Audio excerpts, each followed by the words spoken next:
Good day to everyone. Welcome to IXL webinar. This version, we're very excited to present this to you. Shortly, I'll be introducing our speaker for today. Let me just take a moment to introduce this, this session and the upcoming sessions I'll talk about later. Many of you may have been part of the IXL course. IXL is a course that LICO offers in collaboration with the Seva Foundation USA, as well as Ophthalmology Foundation. Those of you who've been part of the IXL course would have gone back and had the chance to either start or strengthen your own training program. Many of you are organizing courses that are teaching a large batch of students, either a postgraduate residency program or a allied ophthalmic program that would run sometimes for a year and most often for multiple years. So these are the kind of, I think all of us in this room are trainers in some way or the other. And very happy to introduce this IXL webinar, which is going to be focused on looking at how we can empower our learners to be, usually we think of them as people to manage, people to control, people who sometimes give us a headache.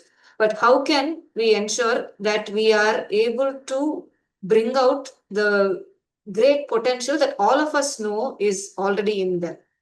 So I'm, along with you, looking forward to today's webinar, where we will have a very experienced speaker share, I think, something unique, which is really telling us his own journey, telling us his own experience in working with learners, working with residents over several decades. And I want to just set the context for many of you who are in the room. Several of you may be organizing short-term courses. Several of you may be teaching few students.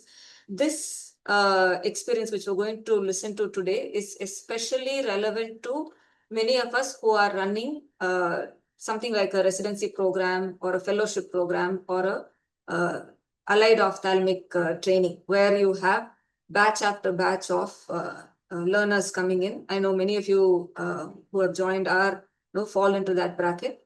But regardless, the lessons that we're going to learn today, I think will be relevant to all of us who are in the teaching or training area. So Dr. Venkatesh Prajna, our speaker for today, is an accomplished and a very well-known cornea surgeon. He has one of the more, prolific publishers. He has a lot of his scientific articles to his name, specifically in the field of fungal keratitis. But today he is here as representing the other hat he wears as the Director of Academics at Aravind Eye Care System. He especially oversees the residency program. And I invite Dr. Venkatesh Prajna sir to talk to us about how you have been able to really empower your learners. Welcome, sir. So once again, thank you very much for your introduction. I understand that this group is rather varied, but then we have a common thing, common purpose that we are interested in training people, and we also want them to learn from us in a way that they can become teachers in the future. So I'll be predominantly talking about my experience over the past 30 years in cultivating the postgraduate training program and where it is now. So it's essentially, as Divya said, it's like my entire career. So the way we look at it at Aravind is the residents are going to be the future workforce for AECS. So what it means is I'm not training them to just pass the exam. I want to mold their minds so that they become an efficient a clinician not only at AACS but also a leader for the ophthalmic world in the future. So we take that job rather seriously. In our hospital, 90% of our consultants are either our own residents or our own fellows. And so it makes a lot more useful for AECS. It's also the face of the educational aspect of AECS. Any institution, I remember when I took over as the residency program director in 1995, actually 2 years after finishing my residency, it was something like, residency was a part of Aravind, mainly as an effective workforce for the camps. What we transformed over the next 30 years is how do we really make this program as a very responsible program. And this is the word I use. As teachers and as leaders, we need to be responsible, understand that we are there to empower them, understand that we are there to teach them rather than to use their just skills for our institution's welfare. They're very, very important that the residency program director or whoever heads the department really, really thinks everything from a student mentality. And I'll tell you as we go along, the importance of creating a sense of loyalty. We are not going to achieve anything by being very, very strict on the students, but rather if we are able to create a loyal batch of learners who understand the culture and value system of the organization, then the multiplier effect becomes that much more. I also take a lot of time and I'll explain to you what I mean by being a philosopher and guide. Strict, very professional, strict professional, but again, a benevolent personal supervision. This is actually my style of working. See, I handle 60 residents at one point of time, and 90% of the postgraduate students are women.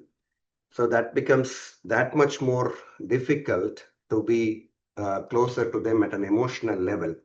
But I and they, we have gelled together and we have understood each other so much so that that is not become a critical barrier now. With 90% of my students are women. And then slowly align them. We don't order them. We sort of coax them, align them to the institution's needs. So our main goal is to create an environment to empower the residents. So if you had asked me to give this talk 20 years before, or rather when I started my career, I wouldn't have used the word create an environment. I wouldn't have used the word empower. I would rather have ordered the residents into submission. I have matured. I have become more receptive. I have learned much more than them. And now I am convinced that they are a bunch of eager people. And it's up to us to make them realize their own potential so that the institution which we represent gets all the benefit. So my today's aim, I created this slide, all these slides especially for this talk, and I learned my role better when I really made these slides. So you create an environment to empower the residents, to make them believe. You have to first make them believe because the whole world tells a first year PG or a first year MLOP or a second year MLOP that they cannot be leaders, right? You are just one of the foot soldiers. So the first goal is to make them believe that they are leaders, participate, give them an adequate chance. That is what this word is. Creating an environment is very, very, very important. And then align. If we start working the reverse way, asking them to align to our mission, asking them to align our vision, it's not going to happen. So we need to really understand we should not really think from our point of view we are near our retirement age and they are at the starting part of their career. And the worst thing which can ever happen is for us to force our mindset to them. So this is one episode I really take a lot of pride in. I constantly meet up with them. I constantly meet up with them. Even today, I meet at least 3 residents every day for 30 minutes each, and it has got nothing to do with ophthalmology. It is just to learn about, are they okay? Are they fine? Do they have any problem? Do they have an emotional disconnect? So that really, really is an investment. No agenda. No agenda. We don't talk about, you didn't score marks, you didn't, it's not a performance review or anything. It's just a thing of, can I do something which can make your life even more better? Now, this is one thing which really, as teachers and as leaders, we need to do. Have this kind of open discussion forum. So as I said, I run one of the largest postgraduate teaching programs in the country. If I have the time, I'm sure most of you will have the time. So you really need to spend, so I meet them in groups. But the more important thing I told you is I meet with them individually, 3 residents every day. That means every 2.5 to 3 months, I meet up with each of the resident. I know up till their grandfather, grandparents level. And so I'm able to connect with them so that we are able to understand where would they come from. If they talk differently, you would really understand why are they doing it, only if you really understand their psyche behind it. But the important thing I want to emphasize is we need them to be as leaders, perfect, but we really need to have the Stockholm syndrome. The Stockholm syndrome is you should completely change to their side. You should not be looking at from the institutional side. I completely side with my residents at all point of time, and I make sure they understand that I side with them all the time. So I really concentrate on them getting very, very good training. So it's not just about talking about you should be a nice person, you should be this, you should be that, but not giving them enough opportunities is really not good. And they see through you very quickly. This younger generation is very smart, much, much smarter than what we were when we were at that age. And this smartness is up to us to harness the smartness or to just be scared about the smartness and then allow this whole energy to fritter away. So we really ensure that they get good training. And then we create as kind of an opportunity teaching model where the students become the teachers. Well, I'll just show you an example of how we elevate them to teachers. When I say teachers, just for teaching purposes. And in this whole presentation, I will also be putting some emails, and these are real emails. I have not edited them or I have not created them. That will give you an idea of how empowered those students are. But then my emphasis on this type of model, flipped classroom model, and I'll just explain to you how it works, is on learning rather than teaching. The teacher becomes a facilitator. Like me, when I'm teaching cornea, I don't open my voice. So if it's a 60-minute class, maybe I can speak for 6 minutes. 54 minutes, the teachers do not have to speak. They just have to listen. They just have to observe the whole environment of teaching, wherein you create the teachers amongst the students in rotation. I'll show you how it works. So we are very, very clear with our class schedule. 70% of our classes are now in a flipped class mechanism. There is no monologue, no PowerPoint. Nobody goes and takes the class. We are changing modes of presentation. We alter the presentation repeatedly to make it very interesting. And anybody above the age of 40, my advice is don't try this modes of presentation. We are all outmoded. You just have to listen to them. listen to the students, they would make it much, much more interesting. Commonly, I see teachers saying, "Oh, we have created so much of thing. We spent so much of hard work, and then these people are sleeping in the class." I think we need to understand if we are not able to engage the students, it is not the students' problem, it is our problem. This is a generation which is very, very fleeting, doesn't have too much of an attention space. But if you create an interest, then you have a lot of interest in them aligning to the vision. Very short theory, plenty of videos. We use apps. We use the Kahoot app in all our classes, wherein it's a very, very participative discussion. We always ask them to use their phones in the class. The first thing we tell, usually we used to say, shut off your phones. Now we say, open up your phones and keep your phones on all the time, because phones is what you're going to learn with. So how do we actually do a flipped class?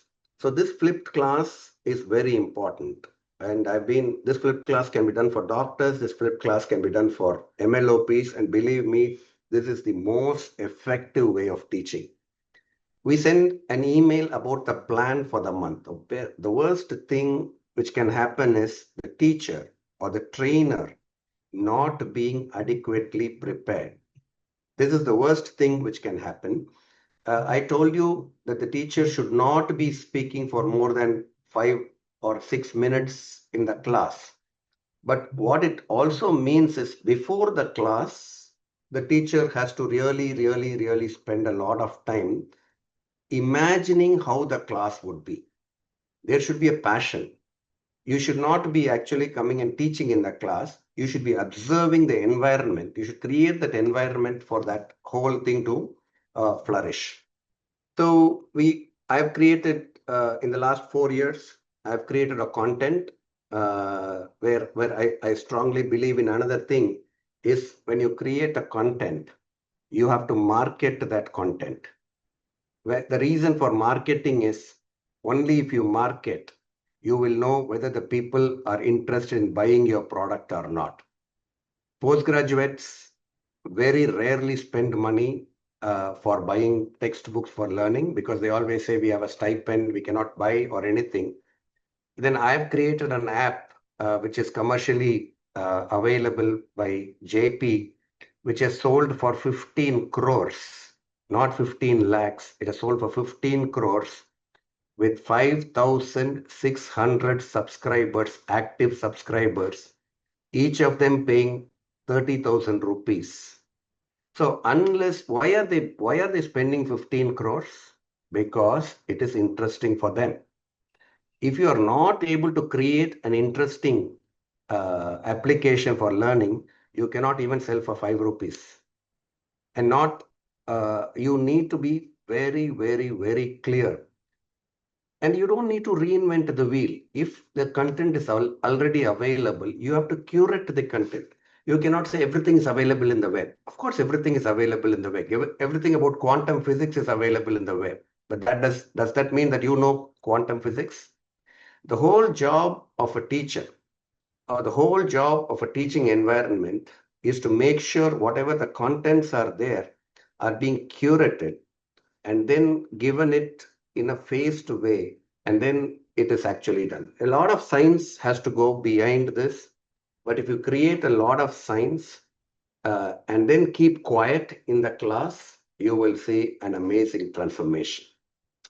So what we do is, as I said, this class used to be taken by a professor. Now, two PGs amongst the same people are given a chance to become the professor for that class, and they create 50 multiple choice questions based on the content which is already, as I told you, the app which I have already created. So one of the main thing you need to understand is you have to create quality content, and you have to create a content which is curated, which is customizable, and which is practical.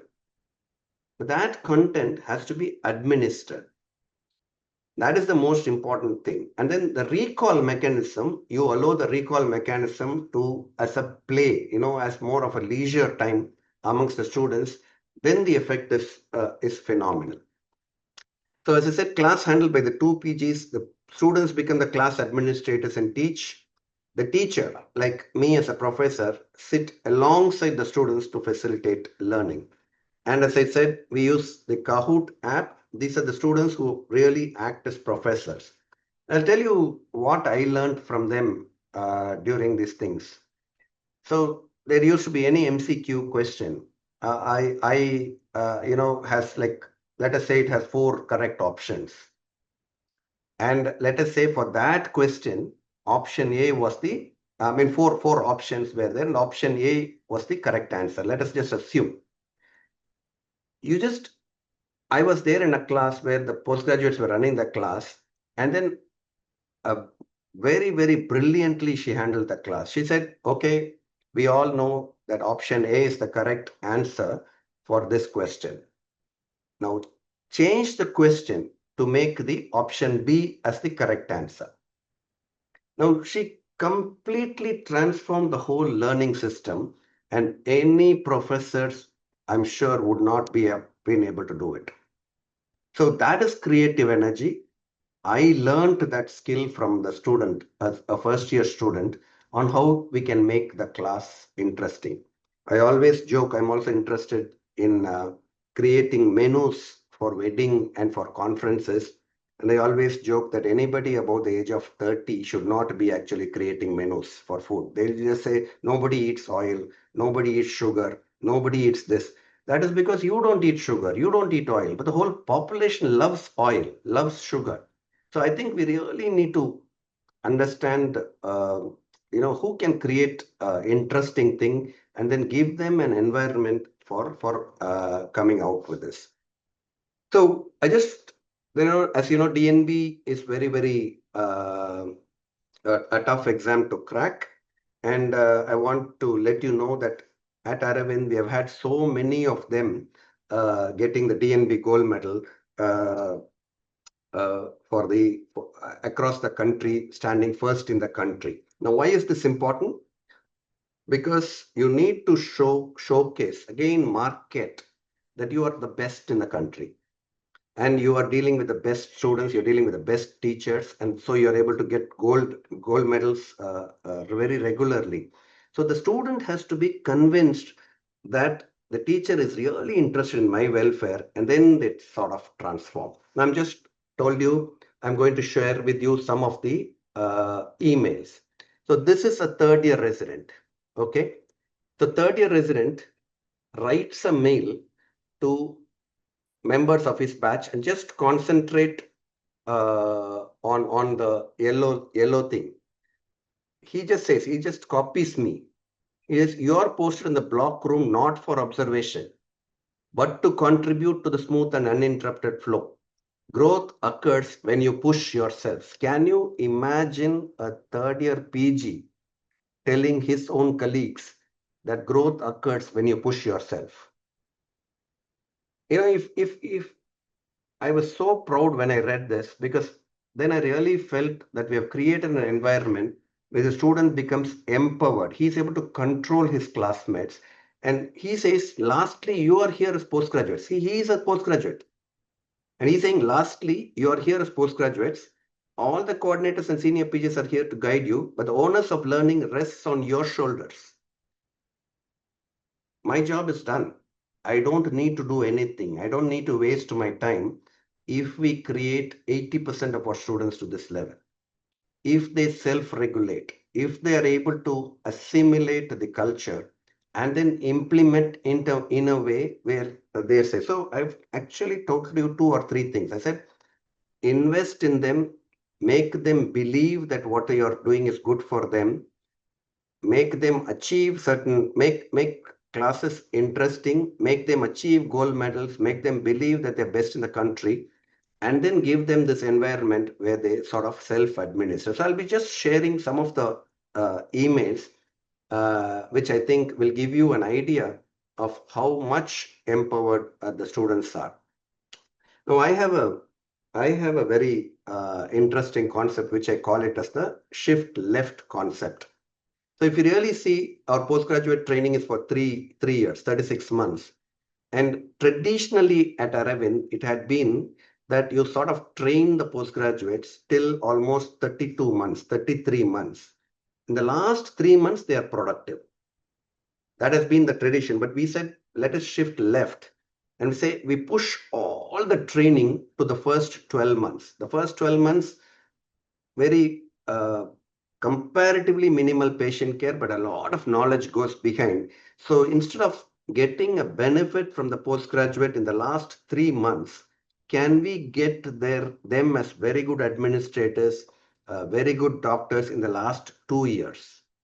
If you really, every program, whether it's an MLOP program, whether it's an optometry program, if you are able to practice this concept of shift left, you're going to see phenomenal thing. I just want to let you know a statement which I really like. All this transformation is very simple, but not easy.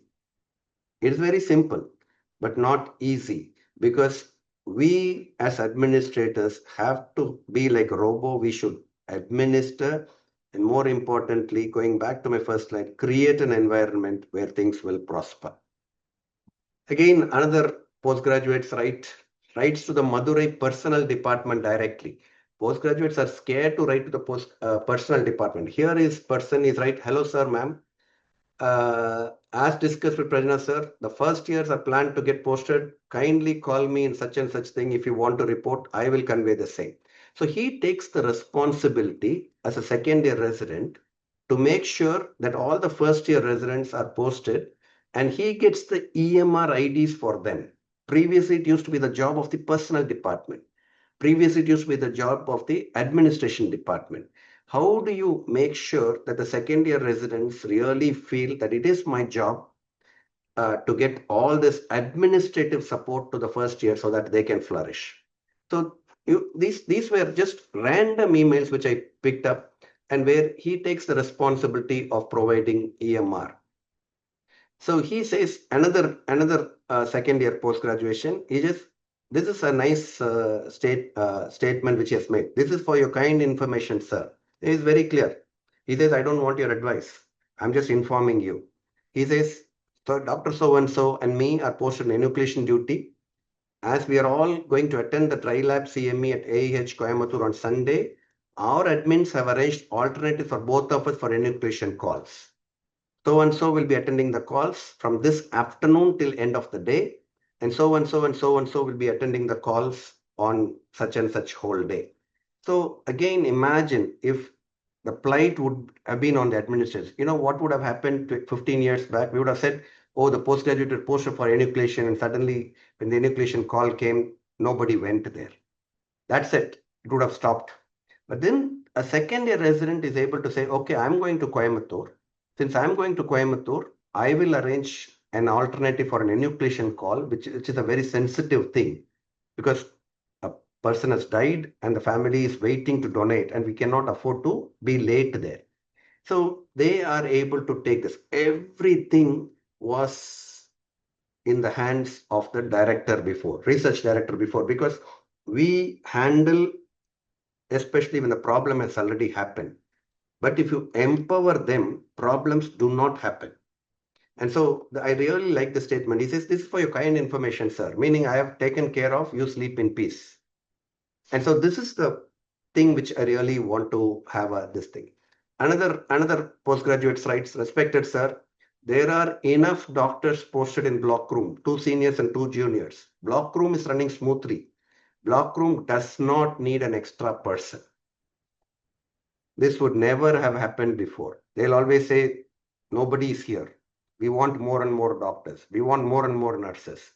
And she, as a postgraduate, says, I am willing to take responsibility for the ward rounds in camp and the free hospital. And see this sentence. She has made a plan, and she says, I need your permission to execute this plan. That's it. She says, I'm ready to execute this. I just need your permission. Right? This would never have been possible 10 years back, 15 years back. a postgraduate saying we are adequately numbers are there. I have a better plan, much better plan than you. I just need your advice to execute this plan. So the whole academic program, whether it's for a nurse, whether it's for a doctor, should be enmeshed with the overall development of the resident and should not be limited to a curriculum based schedule only. So you have to be very, very clear on that. You should really care for the resident. You should really care for the training. You should give them an environment so that each one of us, each one of them aspire for a gold medal. And then you just wait for the results to flow. If you are not investing time and if you are not investing effort in training a resident, you should not expect any result from them. So this is my point. So the mission is the curriculum. I said we will not follow the curriculum. The mission of the hospital is the curriculum. And the mission of the hospital is eradication of needless blindness. And the residents should be empowered to achieve this mission. We don't just need them to be surgical carpenters. We just want them to understand that we are in the whole process of healing. So I'm also the finance director of the entire Aravind Eye Care system. I just tell my finance people, you're not there to just give me income and expenses. You are there to ensure that you are also part of eradicating needless blindness. So you sort of make sure, not force them on their throat, but make sure that the mission is their curriculum. I think a lot of onus lies on the teacher. The teacher should be a professional. For them, teaching should be a passion. The teaching should be, you should, the students are very clever. They are actually watching you minute by minute. They are watching you whether you are walking the talk. And if you are professional, if you are able to champion their cause, don't try to find fault with each of them. Everybody has a personal life, and you have to ensure that everybody has a problem in their personal life. And if you are there to sort of support them in their personal life, they would come up very, very, very responsible in their professional life. You should have a passion for teaching. And if this person does not have a passion for teaching, even if they are senior people, they should just step aside and allow somebody who has a passion for teaching to take in. Keep abreast of contemporary teaching techniques. Like for example, when we wanted to introduce, we had a ticker system. Then when I went to Pondicherry, I didn't see the flipped classroom model, but I saw them use the phone-based Kahoot app.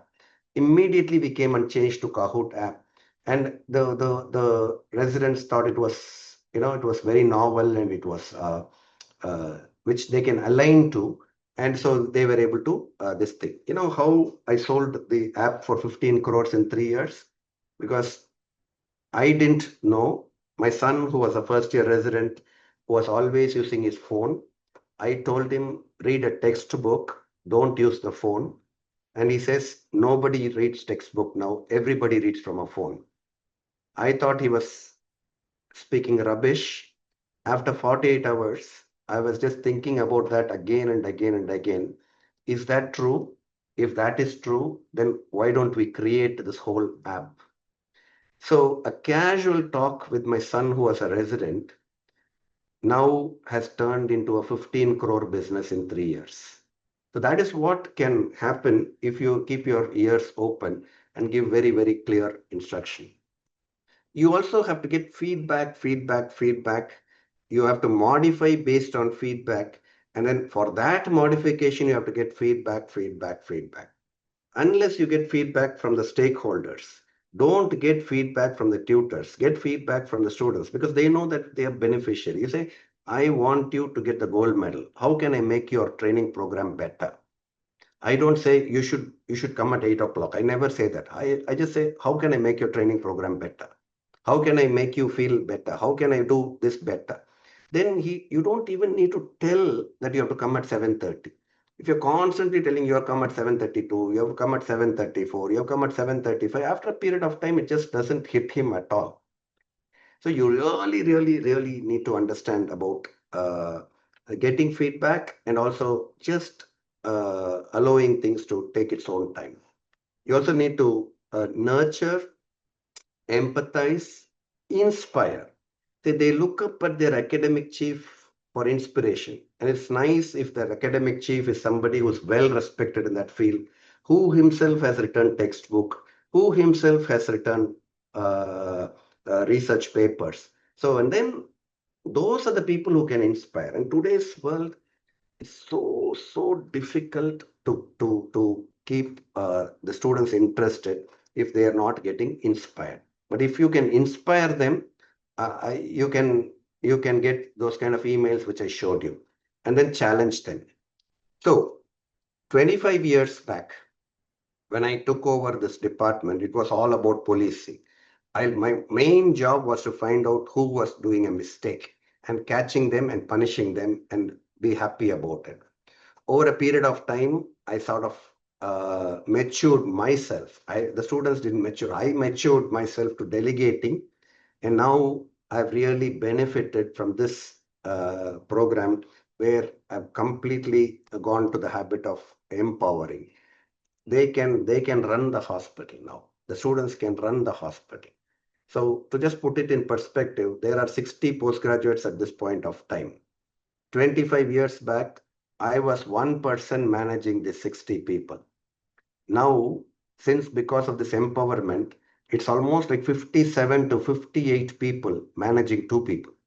There will always be two people who will be very difficult to manage. But then you have 57 people taking care of those two people, then nothing is going to go wrong. So my day, this is my regular day. So I have to answer 120 to 130 emails per day. If I don't answer this, I cannot connect with my postgraduate. This is just my academic part. This is not my finance part. I need to do this. And I at least have face-to-face meetings and then do disciplinary issues, developmental activity. But then the first two things are more important of maintaining email contact and also facing this thing. Again, another PG. She says, these are the people who are being posted. And so she keeps me aware. This will be one of the 120 emails I get so that I understand what is the current situation and what the postgraduate was doing about. So this used to be the job of the uh, head of the unit to know who was in the department, who was not there in the department. But then if you make every PG in charge for making this thing, then it becomes a very nice thing. I'm not going to go this thing. And then this was a postgraduate who now is like a medical officer 20 years back. He just says, see the imagination, see the thing of counseling and empathizing with this. So it seems he says, I had told him to save money in PPF account. I said, after finishing our post-graduation, you called me and some of my batchmates and took time to explain us the importance of saving and the power of compound interest. Now, this has got nothing to do with ophthalmology. This has got absolutely nothing to do with ophthalmology. 20 years back, I had took a class on investing and compound interest and all these things. And then he says, because of this, I'm able to send my son to the US for higher education, which otherwise would have been difficult. It was such a nice moment for me to get this thing, wherein, the time or maybe a 1 hour which I spent with them made them completely transform their lives.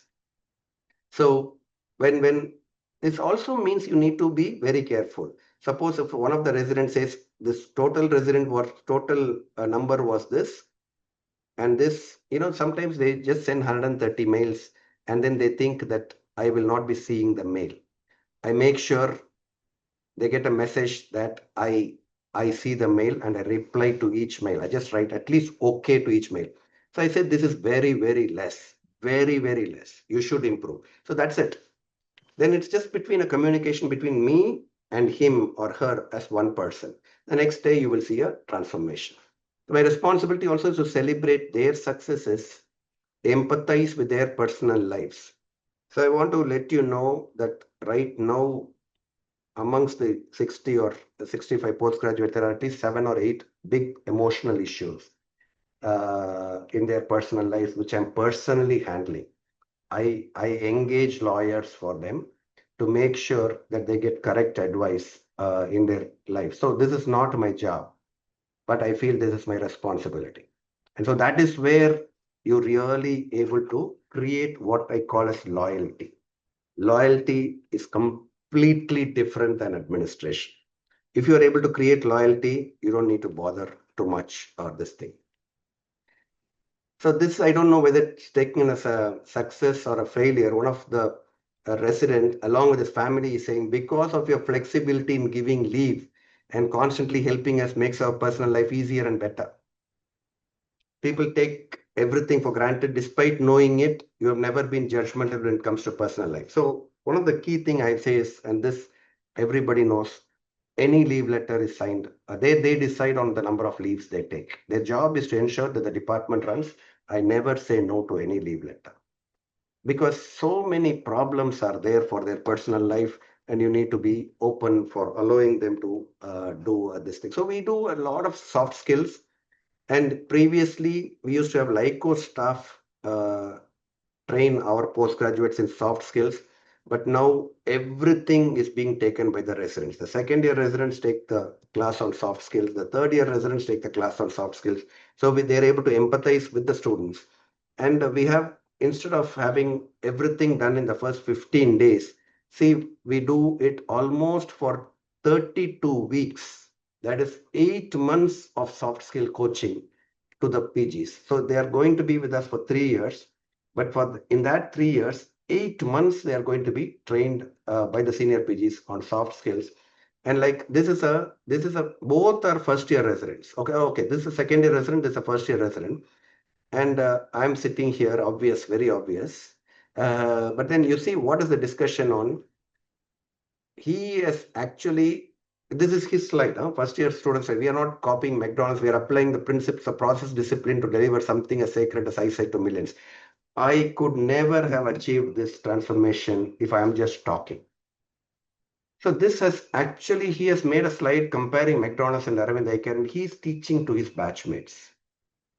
And so this is how a complete transformation happens when we just step out of our old age tradition and allow the creative juices to flow.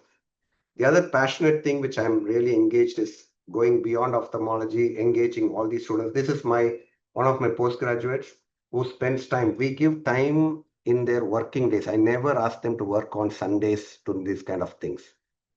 It is not their job. Sundays is their day. Sunday is their day to relax. They have a family. You have to understand that.